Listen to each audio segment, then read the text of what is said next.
the Riversharks a golden opportunity. Perez chops one back up the middle into center field, a base hit. One will score. Matera rounding second. He will score. Perez comes through with 2 down again, and he gives the Riversharks a 2-1 lead. Here's the pitch. Swung on and chopped over the glove of Green into center field. Backhanded by Bynum. He has it. He throws to third. Walker rounding third. He'll try to score. Nettles turns and throws home and guns out Walker. How about that heads-up play from Freddie Bynum, who backhands that one to keep it in the infield, and instead of trying to set his feet and throw home the way Chris Walker was sprinting around third, he throws it to Nettles, who then turns and throws home, and does so in time to retire Walker. The pitch is swung on and chopped to Ikes. He could be 2. He flips it to second for 1. The throw back across is in time. The Riversharks ace Ricky Brooks has been picked up by the Colorado Rockies.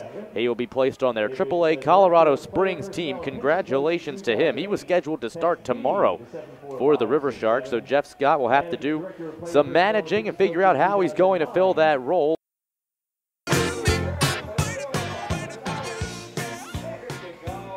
Well, the Riversharks pull this one out.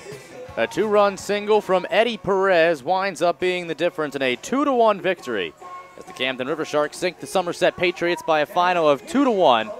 2 runs on 8 hits and no errors for the Riversharks. 1 run on 8 hits and 2 errors from the Patriots, whose lone run came back in the 2nd inning off of starter Mike McGuire.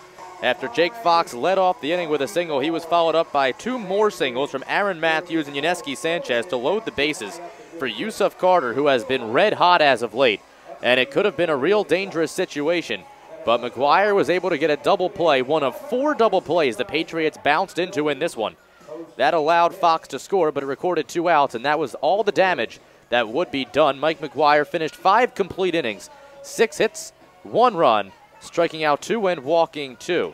He does not get the decision, however, though, because the runs didn't come until the 7th inning. After Mariano Gomez went a scoreless 6th, the Riversharks came out in the 7th and put up the 2 spot.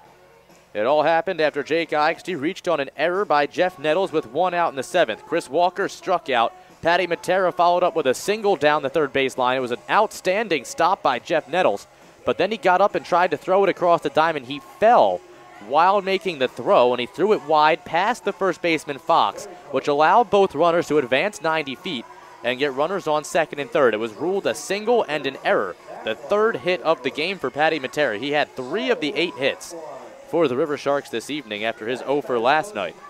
With the runners at second and third and 2 down, Eddie Perez did what Eddie Perez does, and that's come through in the clutch.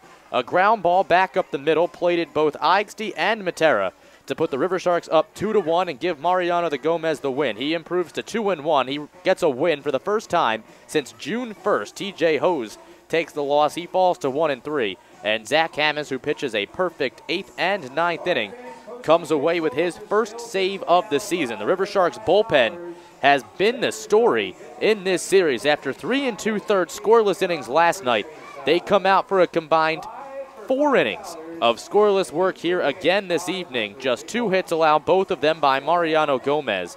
Josh Walter and Zach Hammonds each work scoreless frames, and they get the job done, rounding out the 2-1 victory.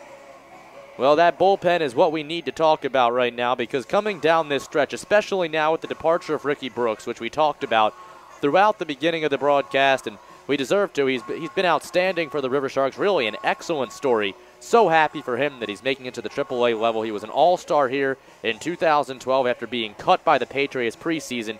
He was one of those final 4 guys. They had 31 on their roster in the final weekend. They needed to get it down to 27 by the time the season started, and he was one of the 4 that didn't make the cut. He was about to get a 9-5 job, play in a men's league, and give up on baseball for the season.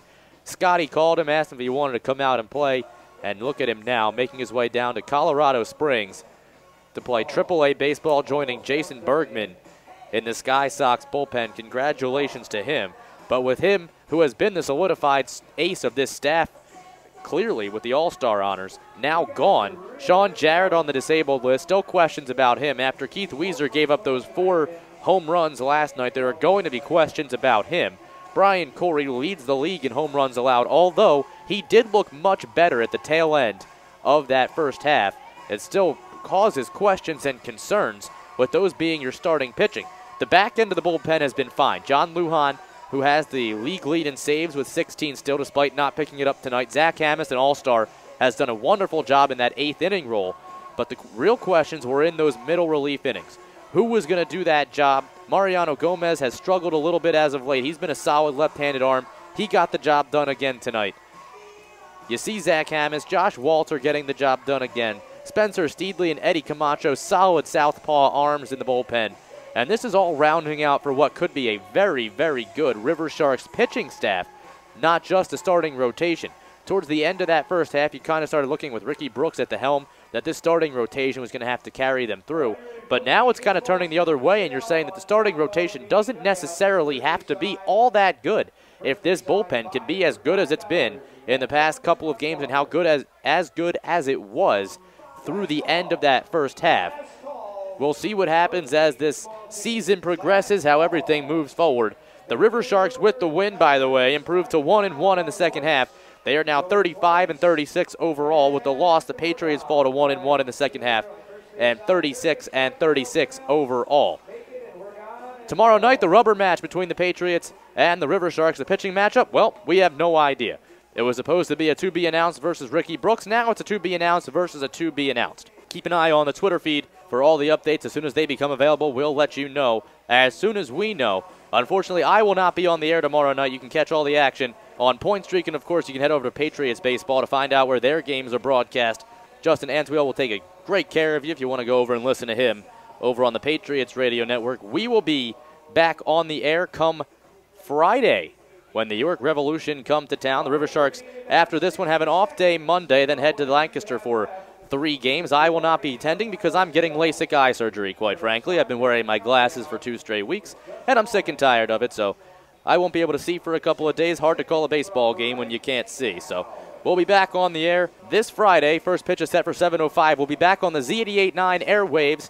Pre-game show starts at 6:50, where Connor Hughes and Keith Zubro will rejoin me on the broadcast, and I'll have someone to talk to and not just talk to myself for a few hours.